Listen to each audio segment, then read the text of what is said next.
everyone. So I'm a little bit nervous about today's video because this is only the second time we're going to be trying something savoury. So I'm hoping that this all goes to plan. This week's recipe has been requested by a little boy called Ethan. He has asked us to make pizzas and he's even told us what flavour. So this week we're going to be making a pepperoni pizza, but obviously you can change the toppings depending on what you would like on yours. Okay, so we are going to need for today 1 tablespoon of dried yeast. So if I take this out of here, I'll just use one of these little sachets. We're going to need a little pinch of salt, 140 mils of lukewarm water, so not hot, not cold, just ever so slightly warm. I have already weighed mine out just so I could get it to the right temperature. 180 grams of strong flour, plain flour. A tablespoon of olive oil, and then for all the toppings we're going to need a tablespoon of basil, tomato puree, and then your toppings. So I have got normal cheddar cheese and red Leicester, which I'm going to put on top. I'm going to cut up some mozzarella as well, and then I've got my pepperoni pieces. Okay, so we're going to make a start with today's recipe. Okay, so firstly I need to get my bowl of lukewarm water, and into here I need to add just this 1 sash of dried yeast. Okay, so just this 1 sash because it should be about a tablespoon. If you haven't got a sash, just weigh yours out onto a tablespoon. Make sure it's full and it's level, like it's not a big heap. Okay, so we're going to add this now into the lukewarm water.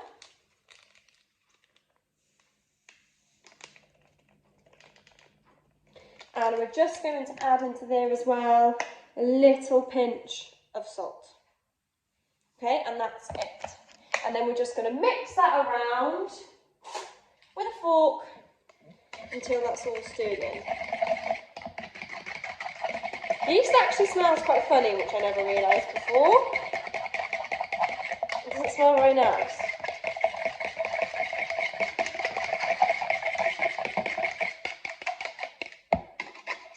Just trying to make sure I get all the bits off the side as well. So I'm just scraping them with the fork. Now yeast is what is going to make our dough rise. So when we first make it, it's going to look quite small, and then hopefully when we leave it to prove, it will rise double the amount of what it was. So it'll be twice as big as it was when we put it in there. Okay, so I've mixed that in. Then I'm going to get my weighing scales and a bowl, and I'm going to weigh out 180 grams of strong white flour, plain flour, if I didn't break the bag. Okay, so I need 180 grams of this. I'm just going to get my sieve, I'm going to weigh that in.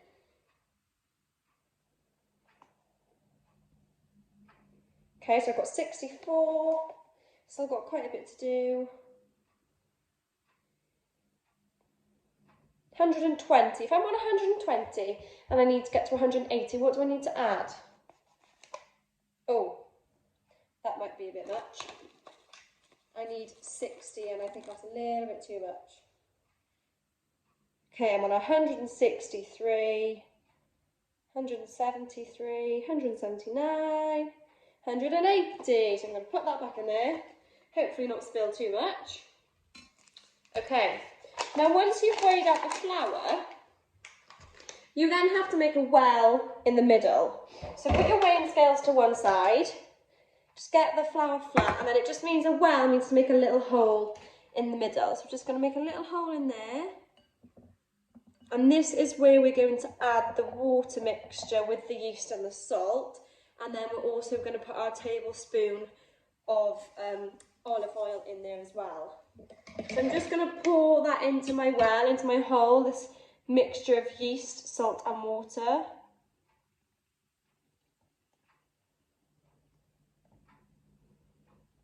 And then I'm going to get my olive oil. If I my lid off. And I'm just going to get a tablespoon, and I'm going to weigh out a tablespoon of oil to put in there as well. There. Okay, now I'm going to put that straight in the sink because the oil's quite greasy. We don't want to get that all over our clothes or on the surfaces. Okay, so once we've done that, we need to get a wooden spoon and we need to mix this all together until it makes a wet dough. Okay, it's going to be a wet dough.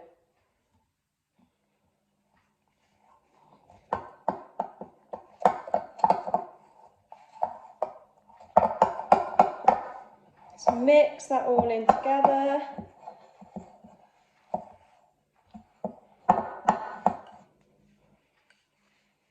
Make sure you're getting all of the mixture, we don't want to leave any behind.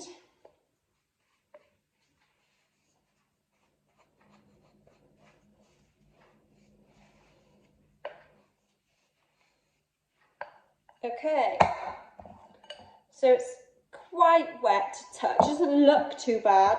When you touch it, it is quite wet. Okay, now for this next bit, once that's done, we've then got to knead it for 5 minutes. So I'm just going to take off my rings, so I don't want to get them stuck in the mixture. And I'm just going to put some flour down on the surface. So I'm just going to take a handful of flour out here, sprinkle it all over my surface. Like so. Put that away. And then I'm going to take out my dough mixture, making sure I'm getting even the bits off the spoon.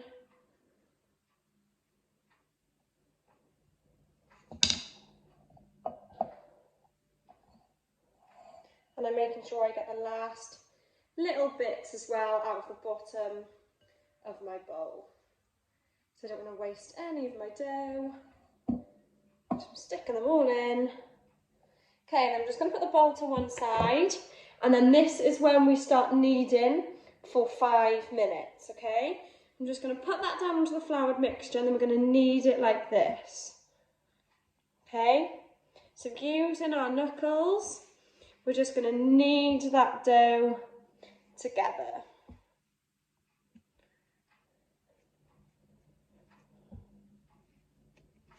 Okay, so we're going to do this for 5 minutes. The better that we knead it, the better it's going to prove. But it will start to get harder because the dough will start to get less wet. Okay? So you're going to do this for 5 minutes. When that's done, okay, so after the 5 minutes, you're then going to put your ball of dough into a greased bowl. So I've already done this. You're just going to need a tiny, tiny bit of butter. Wipe it all the way around your bowl. I used a piece of kitchen roll to do mine. Then you're going to pop the dough in the bottom of the bowl, and then you're just going to put a tea towel over it, and you're going to leave it to prove for half an hour, okay? So maybe set a timer so you know it's half an hour, and then it should double in size, okay? So then once that's done then, we'll come back and I'll show you what to do next. Okay, I'm actually really, really excited because it has doubled in size and I wasn't quite sure if it was going to work for me. So it's time to get that out ready and then we can decorate our pizza. So I'm just going to put a little bit more flour down on the surface. I sillily wiped all mine away and now I need it back. I'm going to put some flour out on the surface. I always do that with my hand and then it makes it worse. Okay, so flour out on my surface, take out my dough. Oh, that dough is really light now. Okay, and I'm going to roll that out into a circle, if I can make it into a circle. Not quite sure why will that work, but we'll see. Okay, so spread this into a pizza base.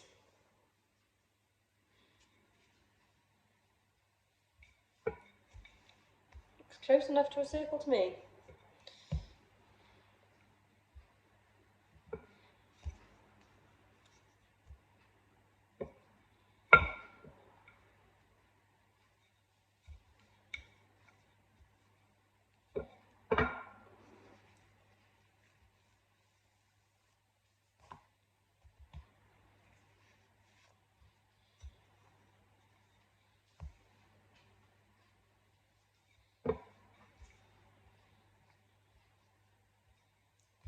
Okay, so that's all rolled out.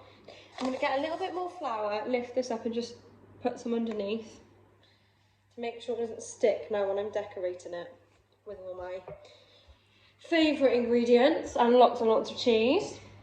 Right, so I've rolled that out. I'm going to make quite a thin pizza for myself. And then, hopefully, I'm going to try and make a tiny little bit of a crust. But we'll see how that works.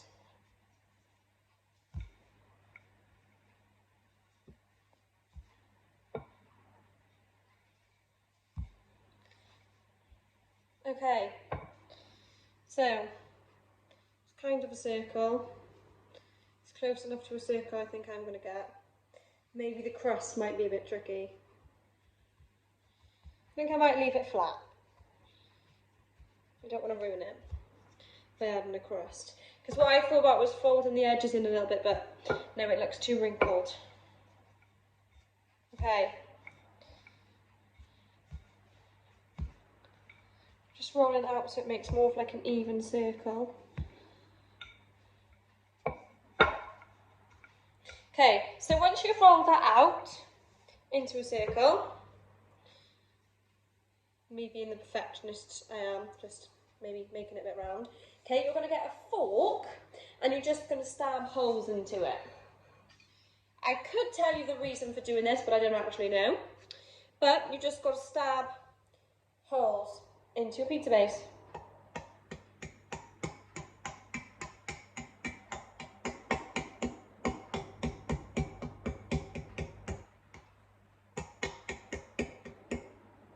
Okay, done my holes. Now it's time to put the tomato puree on. Now it says to use 2 tablespoons, but I'm just going to squirt some on the top of mine because I don't want too much, because I know that Ethan's not a big fan of pizza that is covered with puree. So I'm just going to put some over the top, and then I've got a plastic spatula that I'm just going to use just to spread that round, and then I'll add more as and when I need it.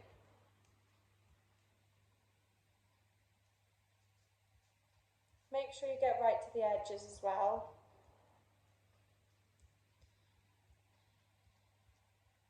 Because I think it actually goes a lot further than it looks when you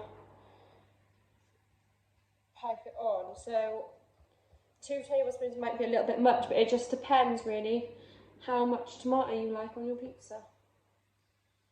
I've accidentally got mine all down the sides. But hey, I can add a little bit more down here.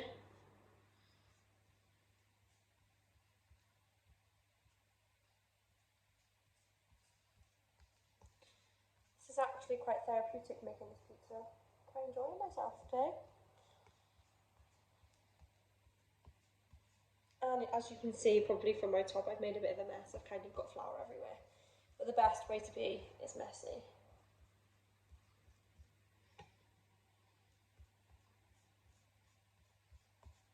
Okay, so I've just got one side left to do, so I'm just going to squirt a bit more on.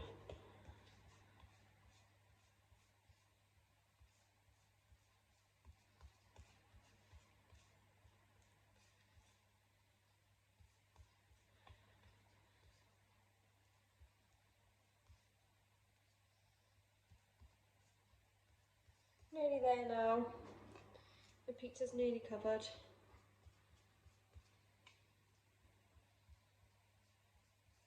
Just making sure you get to all the edges as well.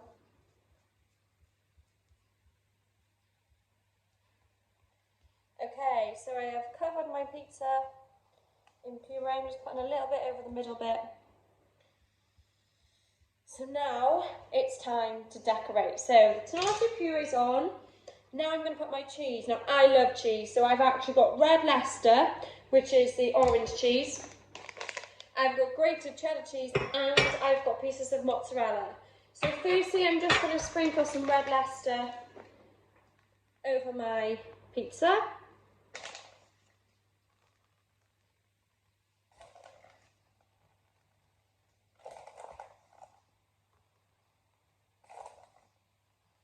sure I get to the edges as well.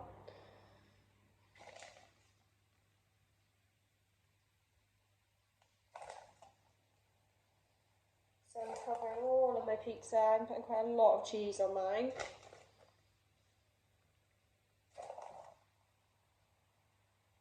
And then just pushing it out to all the edges. Okay, so I've covered that in the red Leicester cheese. Now I'm going to put my cheddar over the top, because everybody's favourite is cheddar, can't go wrong. Sprinkle that over the top.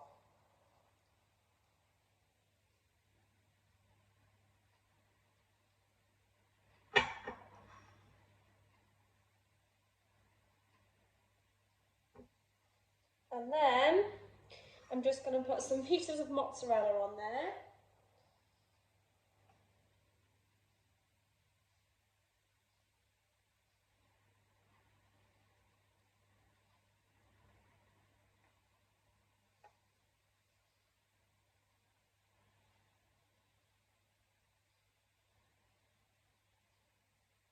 So I've got 5 pieces of mozzarella. Then I'm going to get my pepperoni. I'm just going to put those on there.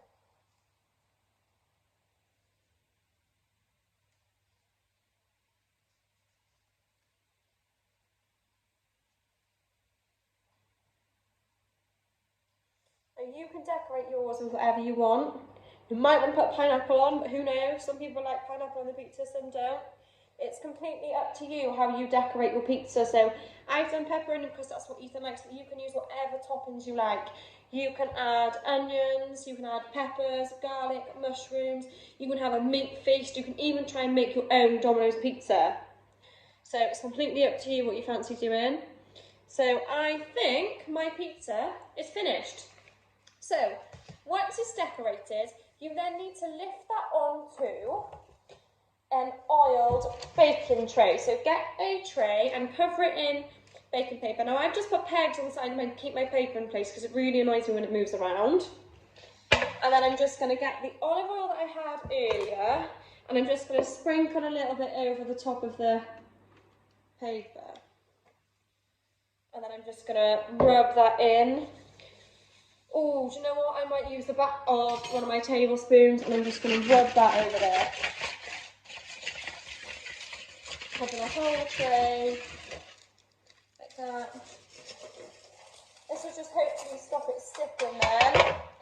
And then I'm somehow going to attempt to get that pizza on there. But I might do that off the camera, just in case it goes wrong. So you're going to lift that onto your tray. You're just going to put a little sprinkling of salt and pepper, so just a little bit of pepper like this. A little bit of salt. And then basil, it says to use a tablespoon. I'm just going to put a little bit into my hand. And then I'm just going to use my fingers just to sprinkle that out because I don't want to put much on mine. There we go. So I only needed a little bit. So then you're going to pop that then in the pizza in the oven, not in the pizza. You're going to pop your pizza in the oven on 200 degrees and you're going to cook that for 20 minutes or just keep an eye until it's ready. Make sure you send me your pictures when you're done. Hope you enjoy. Bye.